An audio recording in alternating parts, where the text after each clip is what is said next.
సుబ్రహ్మణ్య భుజంగ స్తోత్రం 25వ శ్లోకం.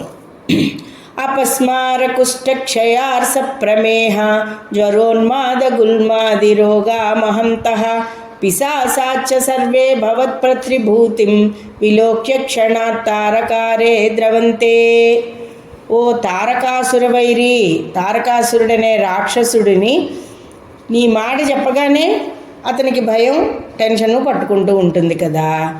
అది శృతి తప్పుట అంటే మర్చిపోవడం, కుష్టు, క్షయ, మూల రోగం, ప్రమేహము, జ్వరము, చిత్త చాంచల్యము, గుల్మ రోగాలు, మర్మావయ దగ్గర రోగాలు, తీవ్ర రోగాలు, రాచపుండులు, సమస్త పిశాచాలు తగులుకున్నటువంటి ప్రయోగాలు ఎటువంటివైనా సరే నీవు వాహనము నీదగు వాహనం యొక్క ఒక్కసారి ఆ మయూరాన్ని చూసి ఆ మయూరంపై నువ్వు కూర్చుని ఉన్న ఆ యొక్క ప్రతిమని నా మనస్సులో ఒక్కసారి తలుచుకున్నాననుకో, మొత్తం ఇవన్నీ కూడా తొలగిపోతాయి తండ్రి.